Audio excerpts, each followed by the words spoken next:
Video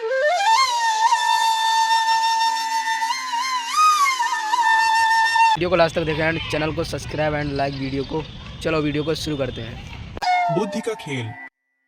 बहुत समय पहले की बात है। गोपालगंज में एक बिरजू अपने पत्नी शांति के साथ रहता था। इस गांव में सभी लोग सिर्फ अपने बारे में ही सोचते थे।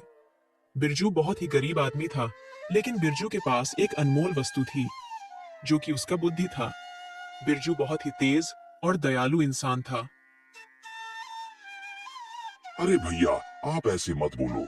माँ के मरने के बाद सारा जमीन जायदाद मैं रखूंगा, क्योंकि माँ का पूरा सेवा और ध्यान मैं और मेरी पत्नी ने मिलकर किया है।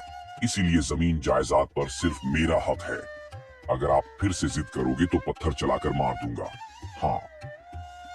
ये क्या बोल रहे हो छोटे? तुम्हारा दिमाग तो खराब नहीं हुआ है? पहले हम दोनों में कितना प्यार रहता था, और अब देखो तो ये जमीन जायदाद के चलते तुम अपने बड़े भाई और हाथ उठाओगे। तुम्हें शर्म नहीं आती है क्या? अरे छोटे, तुम एक बार प्यार से बोले होते तो मैं तुम्हारे लिए अपनी जान भी देने कुर्बान कर देता, और तुम हो कि ये रुपया पैसा के लिए अपने बड़े भाई ऐसे बातें कर रहे हो। छी छी, राम राम, क्या मैंने सोचा और तुम क्या निकले। चुप रहिए भैया, ये दिखावा के लिए अच्छा है। असली जिंदगी में इसका कोई मोल नहीं है। अगर जेब में पैसा हो तो आप जैसे भाई भी मुझे वैल्यू और इज्जत देते हैं, लेकिन अगर वही जेब में पैसे ना हो तो गली कुत्ते भी भौंकने को दौड़ते हैं। इसलिए भैया, मैं अभी प्यार से समझा रहा हूँ, नहीं तो बहुत बुरा हो जाएगा। देखो छोटे, मुझसे ऐसी बातें मत करो, मेरी भी कुछ इज्जत है।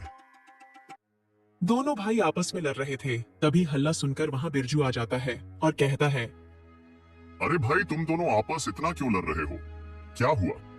ऐसे तो कोई अपने दुश्मन से भी नहीं लड़ता है, और एक तुम दोनों हो कि भाई होकर भी जानवरों की तरह लड़ रहे हो। मुझे बताओ क्या हुआ, शायद मैं तुम दोनों की समस्या का समाधान कर सकूं। तुम चुप रहो बिरजू, मुझे तुम्हारी बकवास सुनने की कोई जरूरत नहीं है। हम दोनों भाई आपस में सुलझ लेंगे। तुम अपने काम से काम रखो। नहीं बिरजू, तुम्हें कहीं जाने की जरूरत नहीं। तुम यहीं रहो और इसका फैसला तुम ही करो, क्योंकि तुम हर किसी की समस्या चुटकी में सुलझाए हो। अब इसका भी तुम ही सुलझाओ। ये माँ की थोड़ी सी सेवा क्या कर दी कि ये सारी जमीन जायदाद हथियाना चाहता है।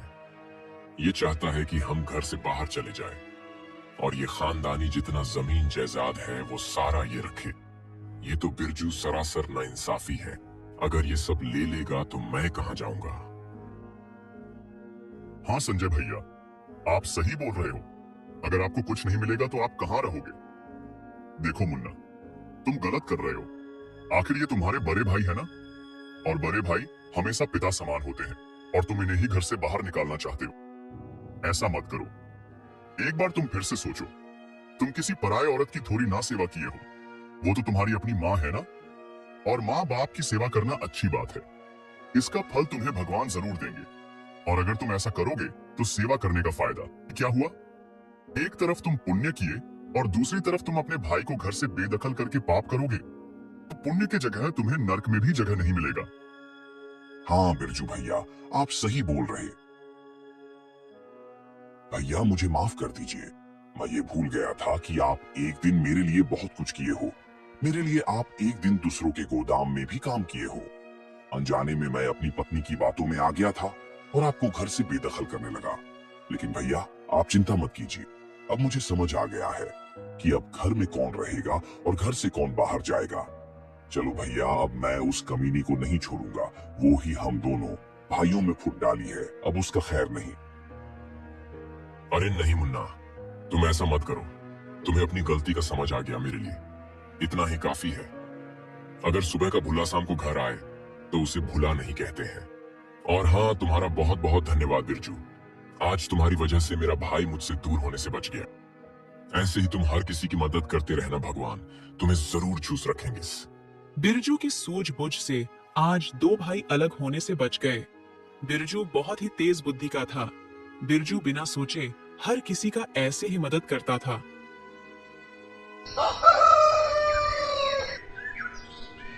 एक दिन बिरजू के पास बहुत दूर से एक बड़ा व्यापारी आता है और हुए बिरजू से कहता है, अरे भाई, क्या तुम्हारा ही नाम बिरजू है?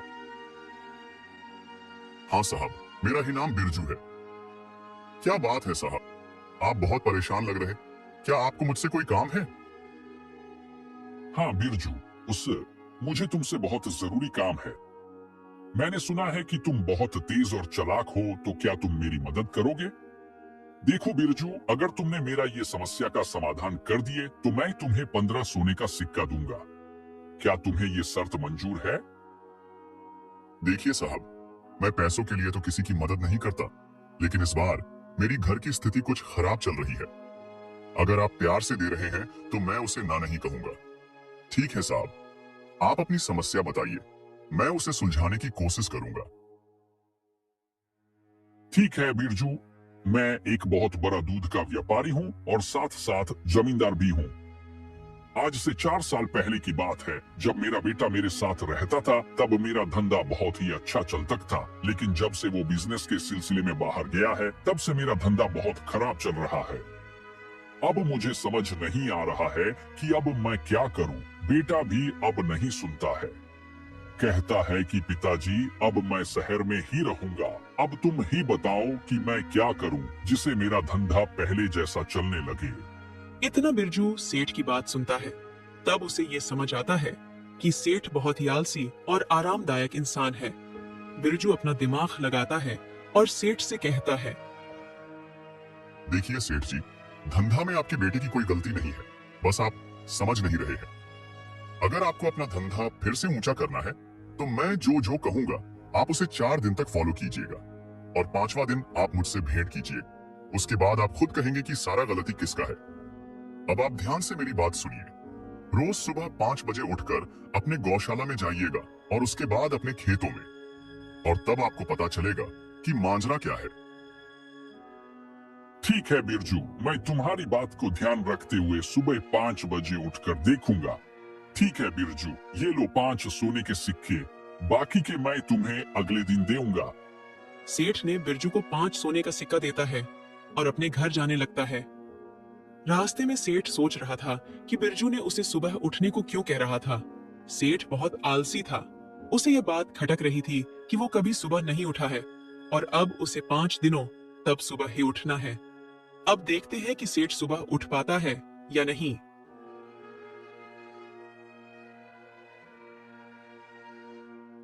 अजय, घर के बाहर कौन आए थे और क्या कह रहे थे? अरे शांति, वो सेठ शीतलराम है ना, वही आए थे। वो बहुत परेशान और उन्होंने मेरा नाम सुनकर कि मैं सबका समस्या का समाधान जल्दी निकाल देता हूं ना, इसलिए वो मेरे पास अपनी समस्या को लेकर आए थे। और हाँ, देखो ना शांति, उन्होंने मुझे 5 सोने का सिक्का दिए है और बोले हैं कि आज से 5 दिन बाद 10 सोने का सिक्का और देंगे। अब देखना शांति, अब हमारे घर की हालात सुधर जाएगी। अरे वाह, सोने का सिक्का, ये तो बहुत खुशी की बात है। जी सच में, आज मैं बहुत खुश हूँ। आपको तो दाग देना पड़ेगा क्या? खूब भगवान आपको बुद्धि दिए है, आप अपना बुद्धि का सही इस्तेमाल करके खूब पैसा कमाएंगे। नहीं शांति, मेरा कोई ऐसा इरादा तो नहीं है। और हाँ, अगर मैं अपनी बुद्धि का इस्तेमाल करके किसी की मदद कर रहा हूँ तो मैं किसी से पैसा नहीं मांगता हूँ, वो लोग खुद अपनी खुशी से देते हैं। बिरजू तेज के साथ साथ दयालु इंसान भी था। उसे कोई चीज की लालच नहीं थी, लेकिन बिरजू किसी अमीर इंसान की मदद करता तो उसे खुशी से कुछ पैसे दे देते। अब देखते हैं कि बिरजू की बुद्धि सेठ शीतलराम की काम आती है या नहीं। बिरजू के कहे अनुसार रात होते ही सेठ शीतलराम सोने चला जाता है और सोते सोते ही सोच रहा था कि वह सुबह कैसे उठ पाएगा। जो इंसान हमेशा 11 बजे उठता है वो सुबह जल्दी कैसे उठ पाएगा। लेकिन सेठ को बिरजू की बात याद आती है और सुबह उठने का फैसला करता है। सुबह हो चुकी थी, लेकिन सेठ को पता ही नहीं था कि सुबह हो चुकी है। अभी भी सो ही रहा था। देखते ही देखते शीतलराम आया हूँ। बिरजू सेठ की आवाज सुनकर बाहर आता है। हाँ सेठ जी, क्या बात है? आप तो बहुत जल्दी आ गए और बहुत खुश लग रहे हैं। अरे हाँ बिरजू, आज मैं बहुत खुश हूं और मैं तुम्हारा बुद्धि का दाग देता हूं। तुम बहुत तेज हो बिरजू। आज तुम्हारी वजह से मुझे अपने धंधे में घाटा कैसे हो रहा था उसका पता चला।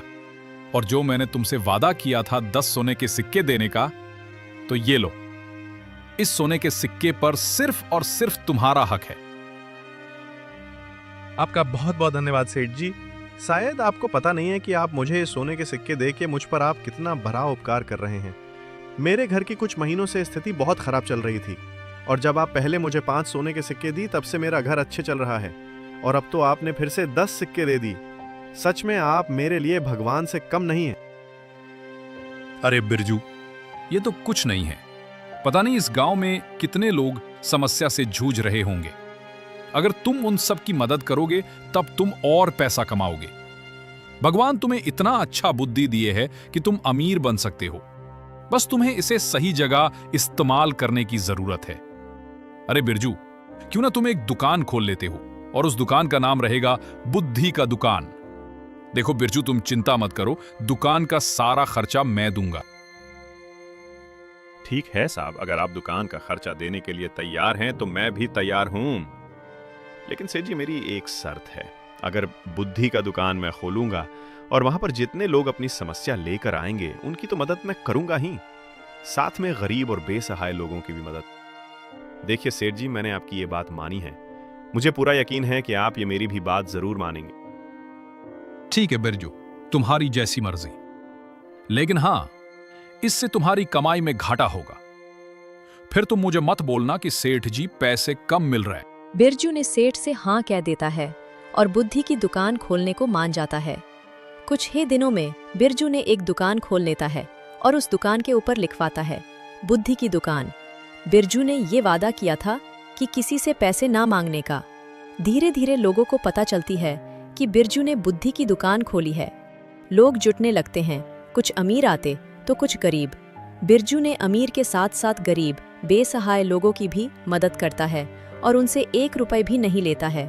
इससे बिरजू की कमाई में नुकसान भी हो रहा था, लेकिन बिरजू ने कभी संकोच नहीं किया और ऐसे ही सबकी मदद करता चला गया।